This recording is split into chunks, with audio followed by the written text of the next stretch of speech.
Hello guys, welcome back to my channel. Today I'm going to show you how to cook super crunchy chicken strip KFC style. So let's get started.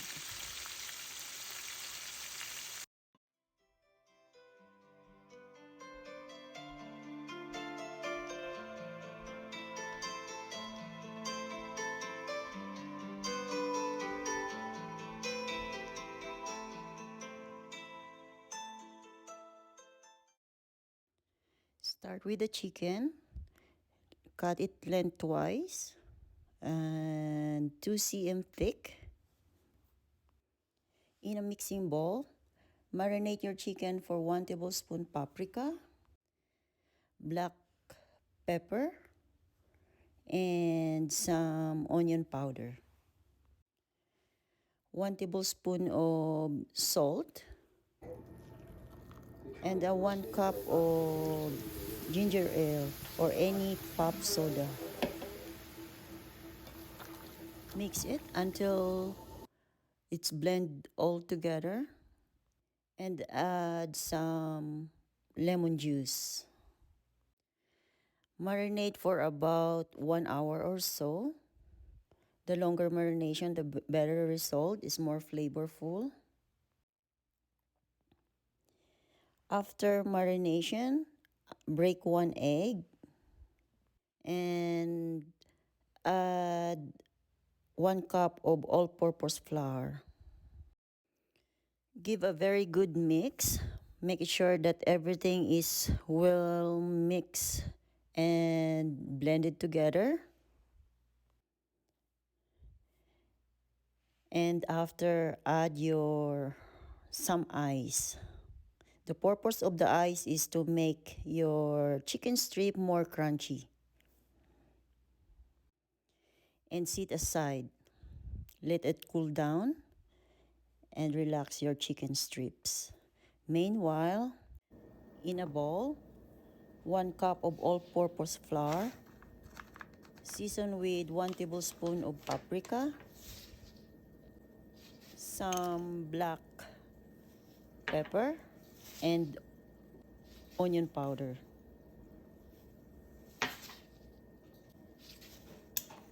And some salt.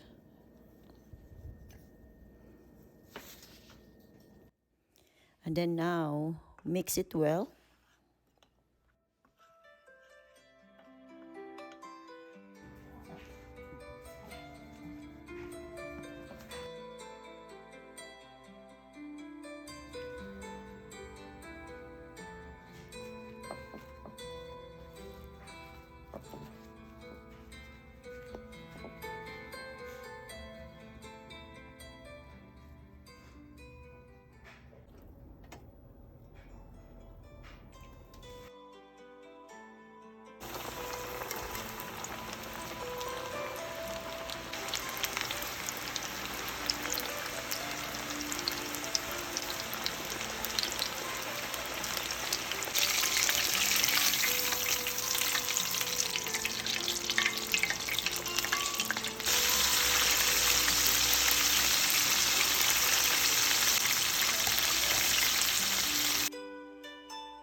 And now it's time for plating and serving. So let him decide it if he like it or not.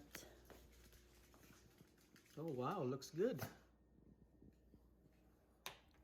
Thank you.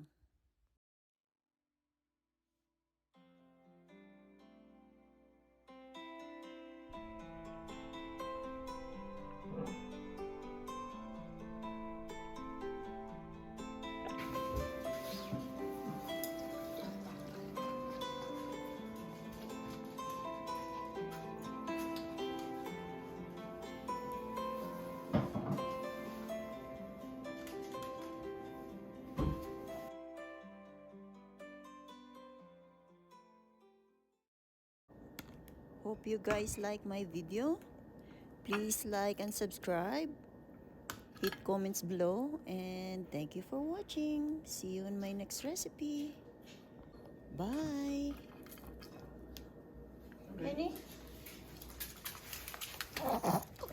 Ooh.